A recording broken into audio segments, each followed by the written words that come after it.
What's cracking, everybody? Today's video. So today's video, I think it started with Snoopy Badass. I think is his name, the rapper. And he said that the black politics were not as that the Raza's politics were tighter, and he shouted out the Raza from Southern California. And he was very respectful in what he had to say, at least towards the raza, towards his own people. While it may seem as disrespectful, they talk different, right? And maybe he was just frustrated, and I will go into things that I've seen and things that I've heard, where I can understand in a sense what he was talking about.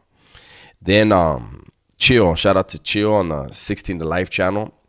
I saw he did a segment. He did an episode on his channel about are the black politics or are the raza politics better than black politics? And so I said, you know what? Let me go ahead and put in my 2 cents, what I've seen, what I've heard, what I feel. So the first thing, let's just get it out there from jump. Let's be clear. Gang politics, prison politics, they are not for our communities. Those are for people who choose to live that life. And so I think we need to make sure that we remember that. Because none of us want our children to have to believe that they have to live by those type of values and codes of conduct, etc. Right? So that's obvious, right? Let me see who we got. And I noticed that, like, when Snoopy was saying how there could be a dude from a hood, a black gang member, and he's got bad paperwork, but he's got money. So they overlook it. And then they have a black dude from a hood that he's straight, but he has money and isn't well liked. And so they want to take him down or whatever. And I can say that I met several blacks. And I remember one in particular, I believe he was from Harlem. He's a crib from Harlem's, right? And he was in jail because one of his homeboys was a baller, and he took him hostage, took him for ransom, hostage for ransom. And this is a thing that isn't unheard of in the black gang culture. Whereas in the raza gang culture, that's, I don't get all into the politics, but those of you that know somewhat of the politics, somebody slinging dope, balling like that, and he's fucking raza. He believed that he has protection from higher up, and that type of shit wouldn't happen to him unless he's not taking care of who he needs to take care of. Then of course that would happen. But so in those ways it's different. I know one thing for sure. I guarantee you that there is not one black gang member that it has full in-depth knowledge of Southern Raza's politics and expectations. Just like there's not going to be one vato from a barrio that's going to know the black politics. Especially for blacks, because they're so fractured. There's so many different groups, and they're going to do so many different things amongst their own. They're not going to all be the same. Whereas the raza from Southern California, there's a certain set of guidelines that you're going to adhere to.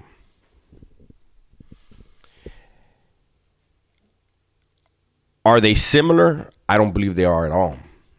And I saw that on Chill's channel. He talked about the paperwork thing. For some reason, that always pops up, right?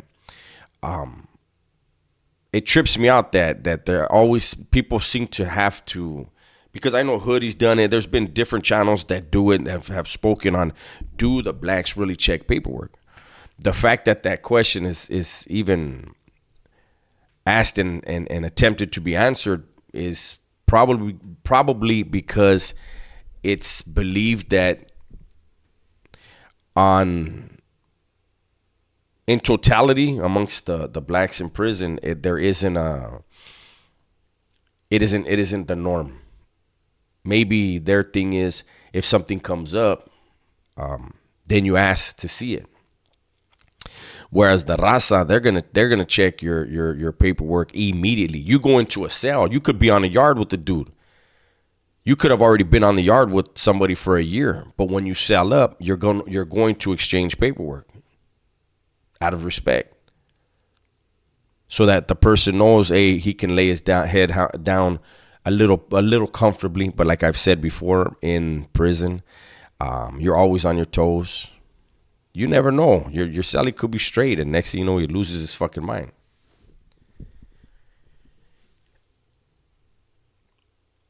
Again, those who know that while the raza from Southern California have a set of guidelines, they'll be schooled in certain things and know what is to be expected of them. The rules, unfortunately, at times are fluid. And if you don't know what I mean by that, it's these are the rules. These are the expectations. However, unfortunately, there are times when favoritism is shown. And somebody does something where, hey, that's not right. But he didn't tell on nobody or something like that. But still, he broke a rule that another person probably got whacked over. But for whatever reasons, connections, money, whatever it may be, it's overlooked in that man's case. It doesn't happen all the time, but it is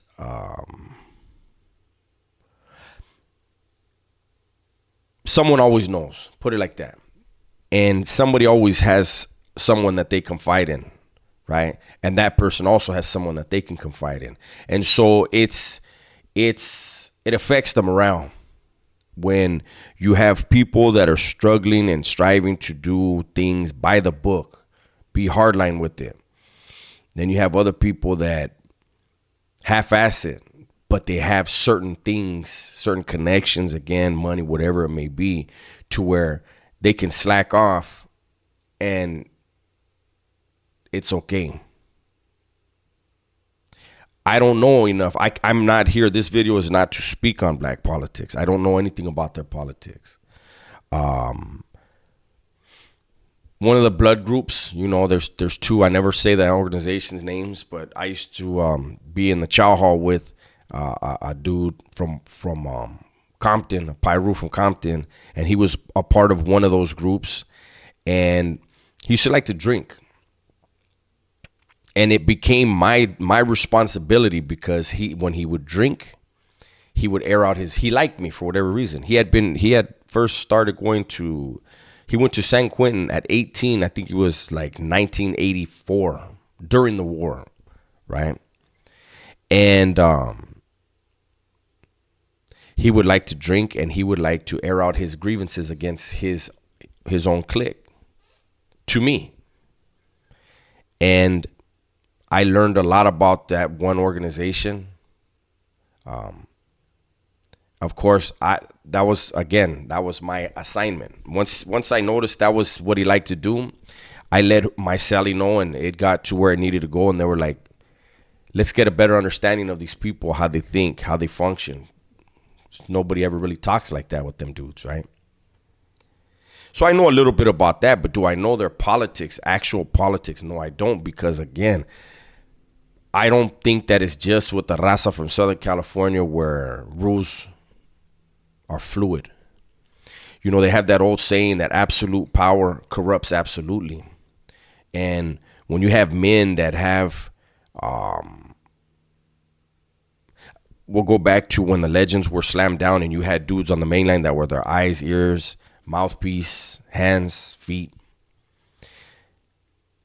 Some of them just were not cut out for it. A lot of them just weren't cut out for it. They misunderstood that all the responsibilities that were piled upon their shoulders did not make them any better, any bigger than they were the day before they inherited all that shit. And they would become tyrants and sooner or later get whacked.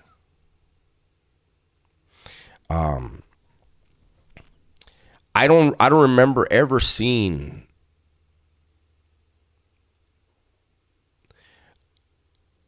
within the blacks a situation where someone in their leadership was moved on the way the Southerners do it. Vatos from Southern California. I know the closest was an incident. Again, it was that same group of Bloods. There was a stabbing on the yard one day, and I had gave him a heads up, right? Because I knew he was the mouthpiece for that group. So I told him, hey, something's gonna happen, but it's in house, you know. And he was like, all right, cool. Unfortunately, it went down near their area on the track, but it went down on the track, but near their area. And his people didn't like that it went down there. And so he, you know, in a respectful way, got at me and was like, hey, you know, that thing happened over there, this and that. And I was like, well, wait a minute. Are your people upset that trash gets taken out? Because it didn't spill into your area. Should it have happened there? No, it shouldn't have.